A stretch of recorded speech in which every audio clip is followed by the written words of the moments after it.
Hello and welcome to another episode of Bigfoots of America podcast. Our special guest today is Matthew Sexton, who has had multiple sightings and encounters.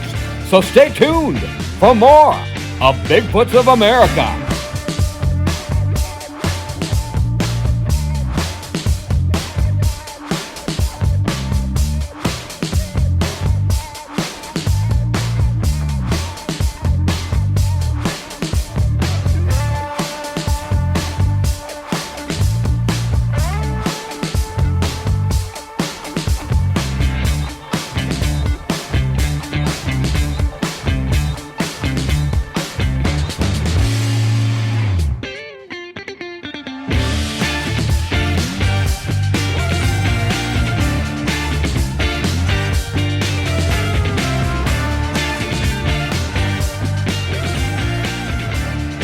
Hello and welcome to another episode of Bigfoots of America. Today we are interviewing Sasquatch eyewitness Matthew Sexton. Matthew has an outstanding story of his encounters with Sasquatch in the Thumb area of Michigan. So ladies and gentlemen, Matthew Sexton. Hey Matt, thanks so much for being here. Your story connected all my dots. I had a theory about this Thumb of Michigan, about Bigfoots, and that their population was much more than we would ever think in the Thumb area. And you definitely connected almost all those dots for me. So first of all, let's get your backstory and how you got started and how you just kind of stumbled into this whole Sasquatch relationship, so to speak. So go ahead. All right, so thanks for having me. Definitely. So we'll see how this goes. I'm talking about this a lot. Yeah. So, it started, it was 2002 or 2004. I love being outdoors. So I wanted to go camping for like 3 or 4 months, as long as I could. I just wanted to be out there. And then I found a good spot on some state land. So the first thing I did was to find a camping spot. I went out and explored the area. I found out where all the groups of deer were, where all the coyotes were coming through, where the raccoons were, and this was all by a good fishing spot. So I set up camp, and it was nice. And then it was great. It was like after work, I go out there after work by the river and relax, and it was like being on a vacation. Okay. It felt like every day. It was freaking awesome. Nice. And then up by my camping spot, there was a herd of deer that would come through before dark every evening. Right before dark, they'd come through. Okay. And then after about 2 weeks, there was this loud, long, human type scream. It was really weird. Right before dark. Right where the deer come through every evening, right when they come through. So I'm like, my thought was, like, I seen the Patty stuff. I'm like, there's just a small group way out west in a little section deep in the forest. Right. And there's nothing around here. So then I'm like, man, there must be a crazy person or wild person or something out here. Because it wasn't real deep. Right. It was like Ewan sounding. Okay. It was weird. I'm like, man, this is weird. It took me a while to go to sleep that night. So I think what it was pointing at was it didn't want me messing with the deer, because I knew where all the deer were. I knew where all the critters were, so I was like, all right, I'm staying out of that area. Okay. Like, you can have the deer. I don't want the deer anyway. I'm just going fishing and camping. So I'm like, all right. Okay. I never even thought it was a Bigfoot. I'm like, man, that's weird. And then the one night I camped down by the river. I had a tarp set up on an angle in case it rained, and I just piled some grass and then put my sleeping bag on it, and I covered everything with bug spray. And then I caught a bunch of little sucker fish, like 1 to 2 pounds. I got 9 of them. And it rained the day before, and there was a steep bank. So I'm like, all right, if there's something out here, it's going to want these fish.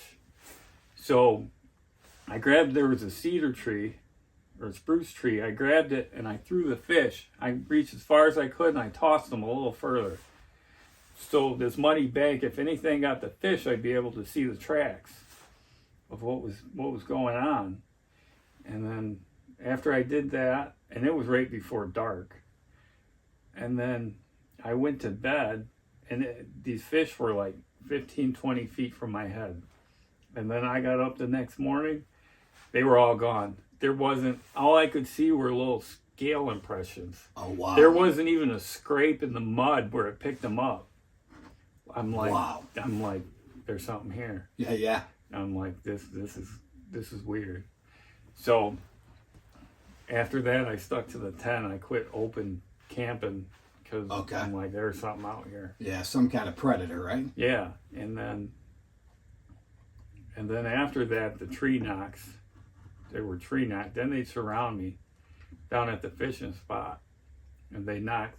They'd always change it up. They'd knock once, and then another one would knock across the river, and then sometimes they would knock like 3 times, and it would just be one, or then it'd be 2 in separate amount of knocks. They were always changing it up. And then every time they knock, I'd wait a while, and then I'd go check the trees for marks, and I couldn't find no marks, ever. Oh, wow. So you couldn't find evidence of anything like a tree branch being struck against a tree trunk? Yeah, you'd figure there'd be a mark. I'd look up and down, 10 feet up, and I'd be like, this is weird. Because it'd be like 20 feet from me. It'd be right on the bank. And I'm just out of my sight. There'd be something there, banging on a tree. I'd be like, this literally has happened every year for 20 years. Wow. It still happens. Like, they start at the same time of year. It's like clockwork. I go down to the fishing hole by myself and I get surrounded. And they tree knock. Wow. They don't vocalize or nothing. And so the one time they tree knocked, one knocked, and then the other one across the river knocked really fast. I'm like, I've never heard that. I don't know what that means. So I looked it up and they were like, they said, oh, they knock fast when the family group's close. Okay. I'm like, oh, this is cool. I got to get back in there. I'm thinking Grandpa Sasquatch might have a bad knee. I might have a chance. Right. Oh, that's awesome. I'm like, all right. So I get down there and then I go across the river. I cross the river and then there was a hill. There was a big hill. So I'm like, I'll sneak up. I'll cross the river. I'll go along the hill and try and sneak up on them. And then I got through the brush on the other side of the river, and then the hill wasn't there. The hill wasn't there. It was all flat, and it was this dried up water section where it was dried up dirt, and it was like 8-foot tall reeds or cottontails. Okay. And they were all dried up, and I'm like, I didn't even know where I was at. I'm like, I know this area. I've been here every day for a while. I'm like, this is odd. I mean, I was scared. I was scared. I'm like, but if they're here, I was gonna keep going. Right. I'm like, they're here though. So if I were them, I would have went around. I was gonna go around the cattails, but then I got hit with infrasound and I got real sick feeling. Oh wow. Like I had to lean over, and my mouth got all watery, like I was gonna throw up. And then I seen my footprints when I was bent over. I'm like, all right, I gotta go back where I came. Okay. And then I followed my footprints back. Do you think that might have been a portal or? Oh yeah. Oh my goodness. Yeah, it was. So that was hard to deal with. That took about 15 years for the fear to go away from that. Whoa. Yeah, that's a lot because you don't know where you are. You don't even know if you're on the same planet. And like we were talking, crazy. Yeah, like we were talking earlier, you believe they can project fear onto. Oh yeah, oh they've done it to me for years. Wow. Like once I figured out there's something out there, it was game on. Like So I'd find out where the group was. I'd explore, and then where if I knew they were there, I'd set camp right there. I'd set camp by them, and then I'd try and wait them out. The adults you can't wait out. They got the patience of a god. Wow. But then the young ones will get restless. So then you'll hear bushes rustling and sticks breaking. They'll be doing their thing. And then yeah, the one night I was camped. I was laying in there about to go to bed, and then I seen something brushed against the tent. Something furry. I didn't know what it was. I thought I was like, it could have been a raccoon. Okay. But then I seen the tip of a finger, and then I seen the impression of the fingernail pushing the tent, and then it slid across the tent. And then I don't think I slept that night. Wow. That was a long night. So then years go by at this, and then they wouldn't let me see them. So years later I got mad. I'm like, all right, they're not going to let me see them. I'm going to go see some other ones. Okay. See if they'll let me see them. Okay. So. Now all these encounters are like in the thumb, like the Black River area? Oh yeah. It's okay. all Black River area. Okay, because we've had so many sightings along the Cass River, So they're in the thumb. There's no doubt. Yeah, so yeah, I decided so I started looking up recent reports, and then I hit Luzerne, Michigan. They're like, oh man, I read a thing where if you want to see Bigfoot, you got to go there. So I'm like, all right, I went there. I found the spot that they were talking about exactly. I took my motorcycle. I went by myself, and then it was eerie quiet as soon as I got there. Really quiet. I was setting up camp, and then I just about got done with camp. I was gonna go get some water, and then there was a deer with his mouth wide open, huffing about 45 yards from me.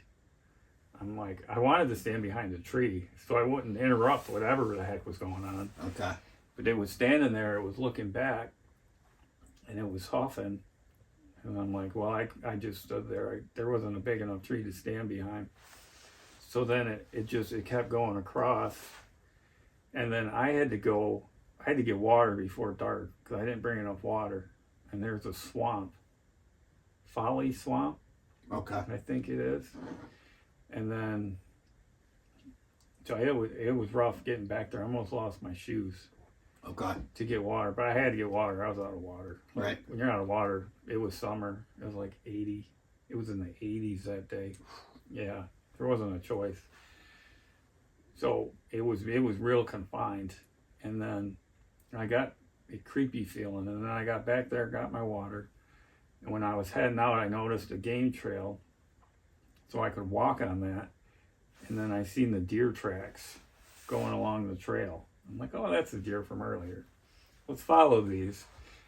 And then I followed them, and then I got up to the 2-track. And then there was a couple bushes in front, and then right on the 2-track, that there was a single track. There was no other deer tracks but one.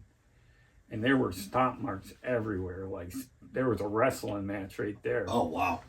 So I got all excited. I'm like, I'm going to go and look on the other side of these bushes, and I'm going to see what was there, try and piece together what happened. So then right when I'm thinking that, and I got all excited, a stick broke up to my left. I'm like, oh, that's weird. And then I look over, and it was the same color as an orangutan standing there. Exactly, but it was like bear fur. And it was like a basketball player build, but only it was like 8 or 9 feet tall. Okay. And then it was freaking ripped. Like I remember the biceps, you could see the lines through the fur of the muscle fibers. Oh my gosh. Like, it was insane. And then when I looked up, it was in the sun. It was like 10, 12 feet from me. And then I remember I had to squint because when the light hit the back of it, it was shiny, and I had to squint. And then the back muscles, they were so thick, there were dimples where the shoulder blades were. And then it came down, and then you could see the lower back muscles were thick. Wow. I'm thinking 3-4 inches. Oh. And then it rolled into the spine. And then I seen it was staying perfectly still. It had its hands and feet together. And then it had its head down. I couldn't see the shape of its head. Okay. And then, because I had to look up too. And I think it expected me to run off, but I didn't. I thought, I thought I was going to die. I'm like, well, if I'm going to die, I'm going to get a good look at this thing. Oh, man. That was my plan. So, gosh. So I'm just standing there, like, examining this thing. And then it took its hand, its right hand, it was facing away from me. And it had its wrist bent. It came up like this. And then it opened its hand real fast. And then it swung it behind it, and it took a step forward with its right foot, and it was like from the left side to the right side of me in one step. Holy crap! Like a 6-foot stride? Oh no, it was like 10. Oh my goodness! It was an athlete. And then I remember looking at the hand. I was thinking, oh my God! I'm like It was like Kavasa-sized fingers. It wasn't these little skinny fingers I'm seeing online now. Like there's a reason these things are ripping trees out of the ground. They're not little skinny fingers. Wow. And I'm like, man, this thing can pick me up with one hand. It could grab me on top of the head, and its fingers would come down. Oh my goodness. And wrap around me. So then when it took the step, it was going beside me. It was trying to get back. I think there were other ones feeding on the deer. It was trying to scare me off. So when it did that, I just put my head down. I had a hat, so I couldn't see much. I'm like, well, it's going away. It's going that way. I'm going that way. Yeah. And then I just walked off back to camp. And then, yeah. How were you feeling at that moment? Just still terrified? I was terrified all night. The whole night. I slept maybe 20 minutes. Gosh. Maybe. I don't even know if it was 20 minutes. Sure. Because they know you're there now. Yeah. They were watching me. I could feel it. I was terrified all night. And then I got cold. I got real cold. I didn't dress warm enough, so I had to get up at like 3 a.m. And I just built a massive fire. Okay. Sat by it. But I was scared. I mean, it was to where I felt like I was going to die just sitting by the fire. Like, wow. There was a serious fear. And it didn't scream at you. It didn't yell at you. It just looked at you and then moved away. It didn't even look at me. It was it was totally silent. And then I watched the foot come down. When the foot came down, it was all moss, and I didn't see the foot press into the ground. Okay. Which is weird. What was the color of the skin? The skin was jet black. Okay. And it was like grayish under the fingernails. Okay, so kind of like an orangutan color, the fur, and then, okay, a darker blackish skin color. It was jet black. Jet black. And then it was like regular fur, but then when it came down to the hands, it was thin and curly. Okay. And then it was like that on its feet too. It was like a thin curly fur, like dense. Yeah, because I think you said before that these things are built for winter, cold weather. Yeah. Okay. Yeah, it's impressive. Yeah, you can tell. I think they might even enjoy the cold. Okay. How did you handle that? Like, so that's your first sighting. How did you handle that? You know, did it ever wear off? Did you ever kind of get back to normal? Because this is a life-changing moment. Oh yeah, I went back, and like, you can't talk to people about this stuff. And then I remember standing there in the shower. I'm like, you probably got PTSD. Like, that was crazy. I was like, so what are you doing next weekend? And I had to go out again. I love it. That's where you and I are, yes.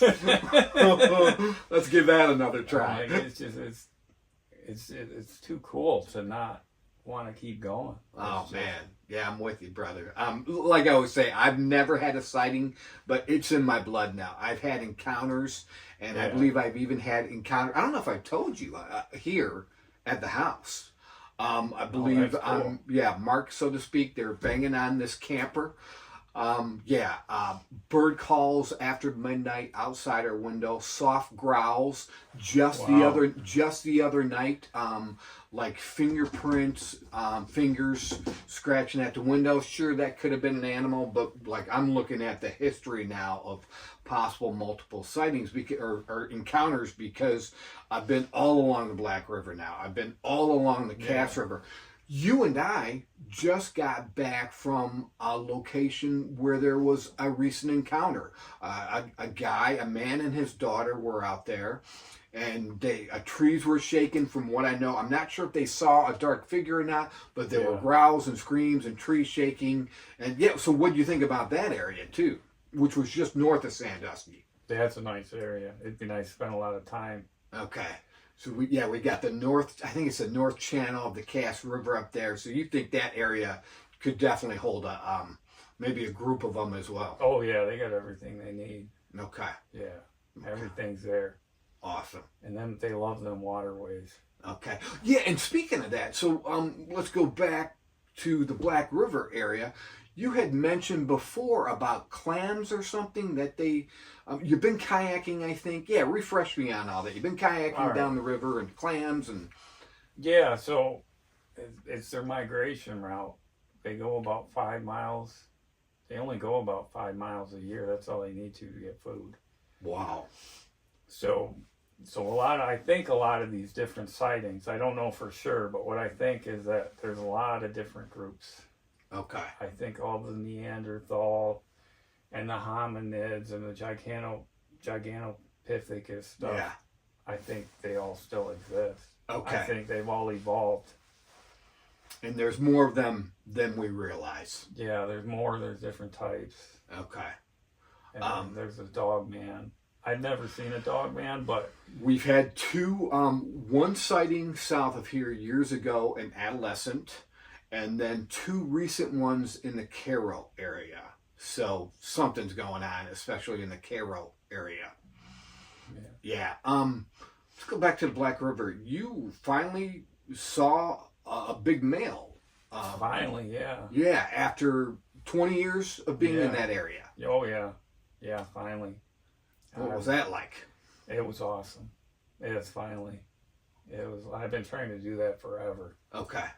Yeah, and then. How'd it happen? The first time.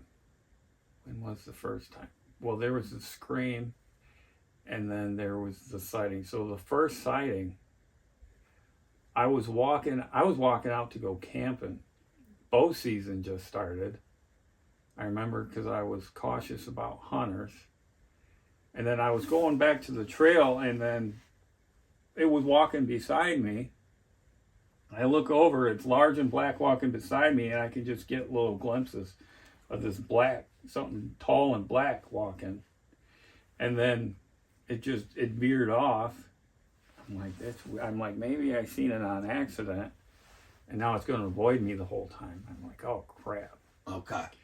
So then I keep walking, and then there's a guy with a pistol on his hip, and they don't like guns. So I think it knew he was coming, and it veered off.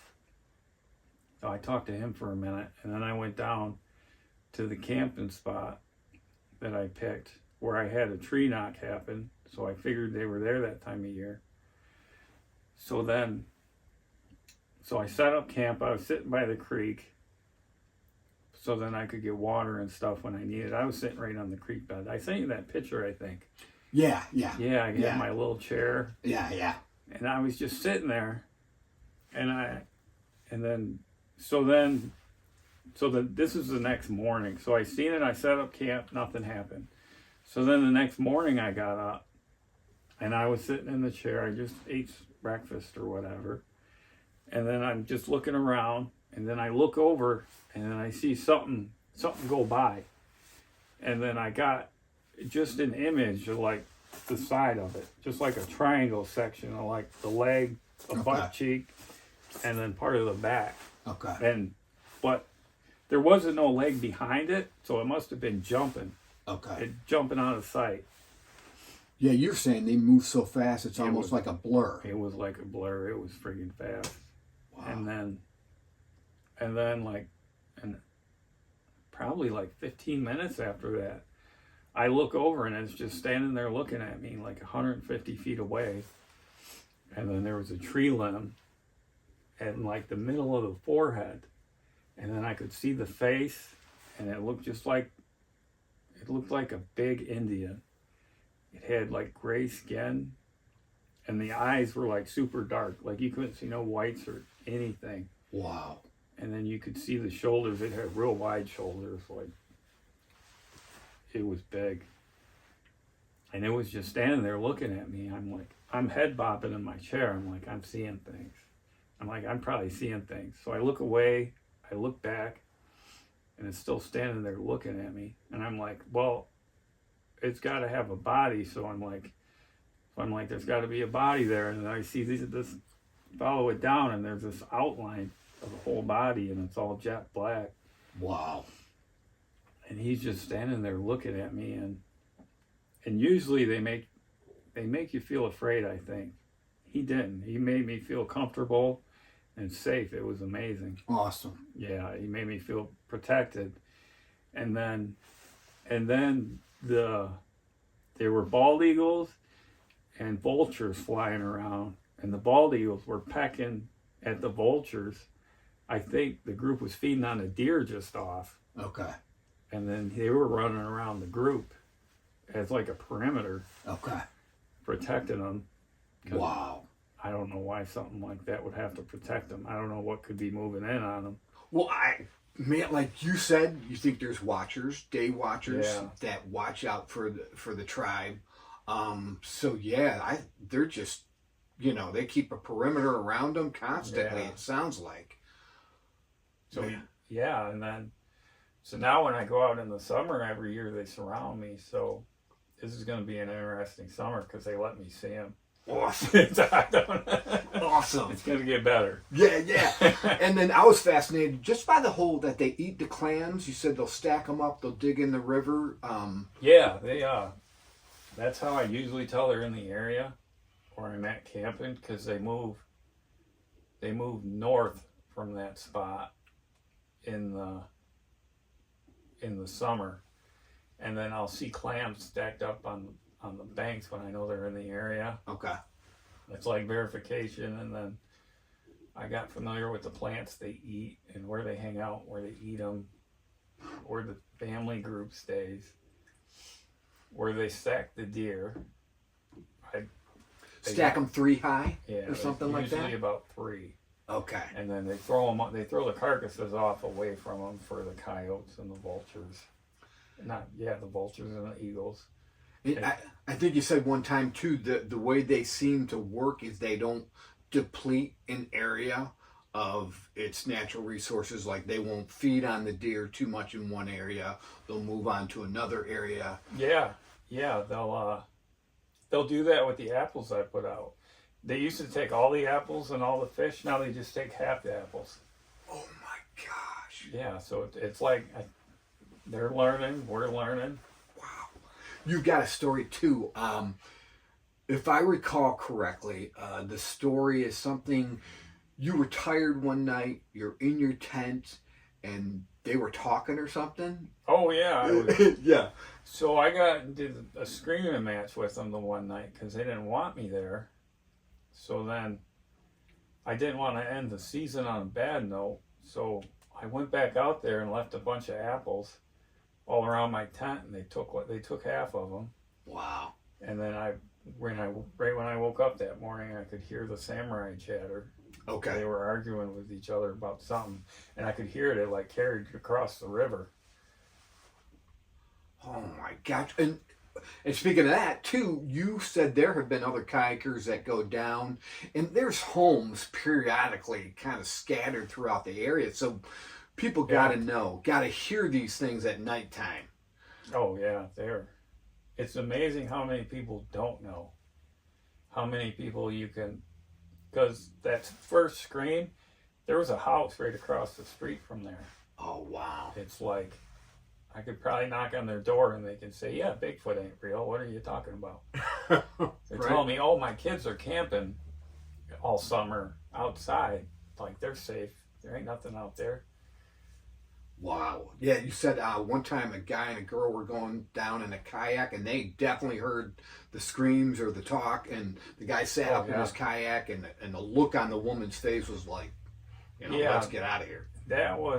I was checking to see if they were in the area, and then the male, I think it was 3 years now, the male started getting vocal with me. Okay. He was, because I talked to a guy from Mississippi. He said, yeah, they're letting you know you're getting close to the group. So I didn't have my extra pair of shoes, so I just went barefoot. Okay. My feet were all muddy. I'm like, all right, they're here. Oh, sure. So I went down, and then I was washing my feet, and then two kayakers came by, a man and a woman, and they came by right when he started, like a lion bellow. Whoa. And the guy, he was trying to sit up in his kayak, trying to look over the weeds to see what was over there. And the woman, she wouldn't look. she was like, I didn't hear nothing. I'm just going to keep going. Yeah, nothing to see here. Yeah. Oh, that's awesome. Okay, now let's move to the Upper Peninsula. Where that was nuts. Yeah. Let's hear about that one. Had some kind of encounter. So I was young, and then we went bear hunting. So I had my own little area, and I had sugar beets, and then I took molasses on a tree and just let it run down so the wind would carry the scent. I found a nice little pocket of woods, and I'm like, yeah, just drop me off. I had a bow and a knife. I didn't even have bear spray or nothing. Oh my gosh. I'm like, I didn't realize how crazy that was till later. Right. We get older and go, what was I thinking? Yeah, it was one of them moments. So then I'm sitting like 100 feet away up against a tree in a ghillie suit. And then I kept hearing sticks break behind me every like half an hour or hour. And I just got this crazy feeling, like really, really scared feeling. And I keep looking back, but I don't see nothing. And then we end up hunting like 3 days. So it was weird, but I was like, all right, we'll go hunting again tomorrow, see what happens. So then it gets crazier. So then I hear a tree get knocked over, probably 30 yards from me. I'm like, oh, that's got to be a bear. There might be a bear coming in. But then I hear the tree, it makes that sound, and then it made the thump. Uh-huh. And then I could hear the tree getting ripped apart. The limbs, they were just snapping and popping, and it was just ungodly, crazy sounds. I'm like, this ain't right. Uh-huh. Something's going on. So then I'm sitting there terrified. I'm like, all right, whatever. Like, I got dropped off. I can't do nothing anyway. And then, so then what ends up happening the third day, I think it was, a big bear poked its head out of the bushes by the bait pile. It wasn't looking at me. It was looking straight ahead at where the sticks were breaking. And then it moved so fast, it got out of there. It didn't even look at me. Smelled. Yeah. Smelled it or seen it. Yeah. I'm wondering if the animals can see these things when they're like cloaked. Is kind of what I'm thinking. Speaking of that, and I'll show you when we're done with this. I just recently acquired, somebody sent me a picture of a possible Sasquatch cloaking. And it is so riveting. I mean, it looked like it had been in maybe one portion of foliage and then moved to another portion of foliage, and it was still holding the previous foliage image on it, so you could discern the difference between the image, and it's a human-like image. So we think we've got a Sasquatch, on camera that was cloaking.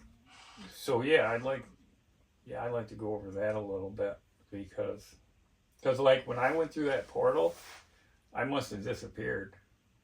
Like, on this end, if somebody was with me, I would have been gone. So if you were in front of me, then you would have disappeared. Yeah, because I was somewhere else. Oh my gosh. So, like, we're able to do these things too. We don't know how to open the portals, but we can go through them. Wow. And that explains, I mean, a recent story I heard, I don't have the full story details, but something about a young girl, maybe around 10 years of age, was getting attacked by a bear. And then all of a sudden there was a reddish colored Sasquatch which appeared, grabbed the bear, basically threw it against a tree or something. The bear runs off. The girl looks at the Sasquatch looks at the girl, and then suddenly disappears right in front of her eyes. So they have the ability to do. I thought maybe so maybe the Caro area, there's some kind of energy force there that's more conducive to portals, or something like that. But these things have their own ability to open them and close them where and when they want. You think? Oh yeah, they can do it on command. That's why I think that portal opened, because I was getting close to the family group, and they opened the portal, and they just went through the portal and got out of there. And you happened to follow in after them. I followed them before it closed, is what I think happened. Oh my goodness. And then they're like, oh crap, he went through it. So they hit me with the infrasound, and I got out of there. And you followed your footprints back out. So they protected me from being trapped. You take me out there and show me that spot? Oh yeah. Oh, I can't show wait. You all these spots. Awesome. Yeah. I ain't going over there, but I'll point. I love it, man. Then I'll stand there and look from a distance. I don't want to take a chance. All right, Matthew, anything else you want to talk about? Yeah, I want to finish that UP story. Oh, yeah. That's right. Go. So anyways, like the third night, I forgot my knife, and we were headed back. So then I'm like, I was absolutely terrified. I'm like, I felt like I was going to die if I go back. So I had one of the other guys come with me, and then I was like, you got to bring your gun. He's like, he gave me a funny look. And then, so he went in the back of his truck. I'm like, yeah, we got to get my knife, bring your gun. I think there's a bear out there. so he pulls his gun out. I'm like, is loaded with the safety off? I'm like, these things are fast. He gave me another weird look. So we go walking out there. I'm in front. And so we get a little ways out there. I'm not far from where I need to get to. And then something runs by me, completely invisible. And it was tall. And then like 10 feet up, all the tree limbs start moving out of the way. Like it's running through the woods. And then it goes like 100 feet. And then I could start to see a black shape of a figure. And it turned and then went the other way. Oh my.